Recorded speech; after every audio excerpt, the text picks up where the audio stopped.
اور تیسری بات فرمائی وَلَا تَقْرَبُوا الْفَوَاحِشَ مَا ظَهَرَ مِنْهَا وَمَا بَطَنَ، اور فرمایا کہ بے حیائی سے بچو، بے غیرتی، جس معاشرے میں بے حیائی آتی ہے زنا آتا ہے، زنا آتا ہے نسل تباہ و برباد ہو جاتی ہے، خاندان ٹوٹ جاتا ہے، خاندان بکھر جاتا ہے۔ ہمارے مسائل اور ہیں،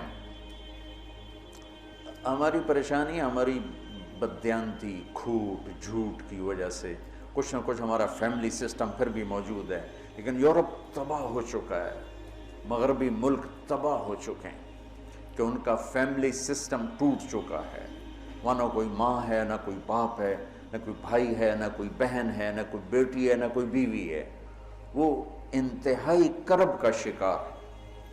مجھے ڈاکٹر ملا، میں امریکہ سے آیا ہوا تھا، رائمنڈ ملا، میں نے کہا تم کس چیز کے ڈاکٹر؟ میں بچوں کا ڈاکٹر ہوں، نفسیاتی مریض۔ میں نے کہا ہے بچے بھی نفسیاتی مریض ہوتے ہیں؟ کہ اتنے مریض ہیں کہ میری لسٹ 6 مہینے بعد ڈیٹ ملتی ہے، میری لسٹ میں 6 ماہ بعد اس کا نمبر آتا ہے، اتنے مریض ہیں لائن۔ میں نے کہا اس کی کیا وجہ ہے؟ کہا ماں باپ نہیں ہیں۔ باپ تو ہوتا ہی نہیں ہے، بوائے فرینڈ ہے، جب وہ حمل ہوتا ہے وہ چھوڑ کے بھاگ جاتا ہے، وہ کسی اور لڑکی کو لے لیتا۔ اکیلی لڑکی بچہ جنتی ہے، پھر اس نے جاب کرنی ہے، اپنا گھر چلانا ہے، تو بچوں کو چھوڑتی ہے۔ وہاں وہ کیئرنگ بنے ہوئے ہیں ہاؤس، جہاں یہ پورا کاروبار ہے کہ بچوں کو وہاں چھوڑ کے چلے جاؤ۔ وہاں بچے کے پاس ماں نہیں ہے، باپ نہیں ہے، بہن نہیں ہے، بھائی نہیں ہے۔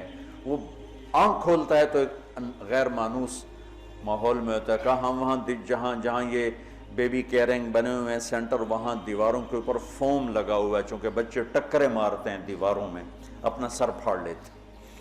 تو وہ ہم سے زیادہ تباہ معاشرہ ہے کہ وہاں بوڑھے کی زندگی نہیں ہے، جوان کی زندگی نہیں ہے، عورت کی زندگی نہیں ہے، مرد کی زندگی نہیں ہے، اور یہ وہ یہاں تک پہنچے بے حیائی۔ عورت کو ننگا کیا تباہ ہو کے، عورت کو مرد کے ساتھ بٹھایا تباہ ہو کے۔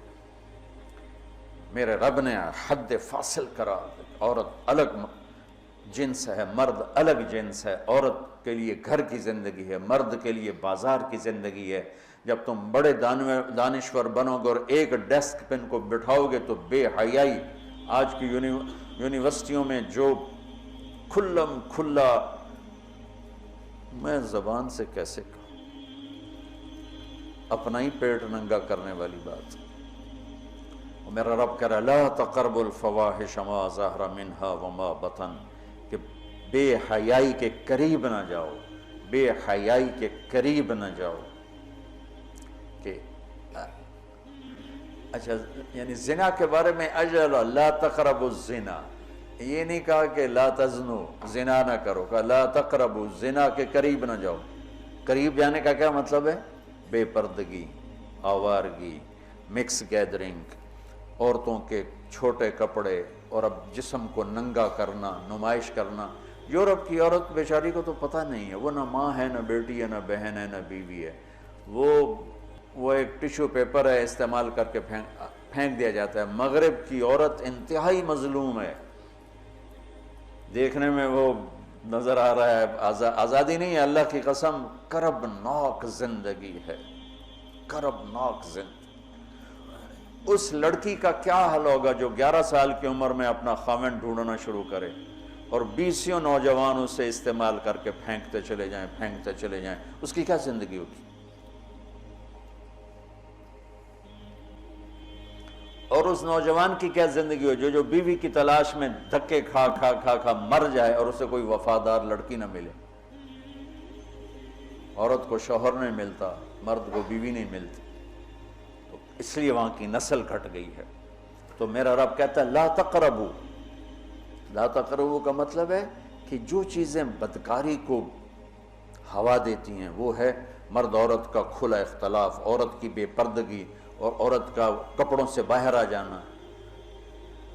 مرد پورے کپڑوں میں اور عورتیں ٹانگیں ننگی کرتی جا رہی ہیں، رانیں ننگی کرتی جا رہی ہیں، بازو ننگی کرتی جا رہی ہیں، کوئی تو عقل کی بات ہو۔ یہ شیطان نے عورت کو الٹے راستے پہ چلایا اور اس نے اپنی عزت بھی گنوا دی، عصمت بھی گنوا دی، اور اپنا مقام اور مرتبہ بھی گنوا دی۔ تو شرک نہ کرو، والدین کے ساتھ احسان کرو، اور فرمایا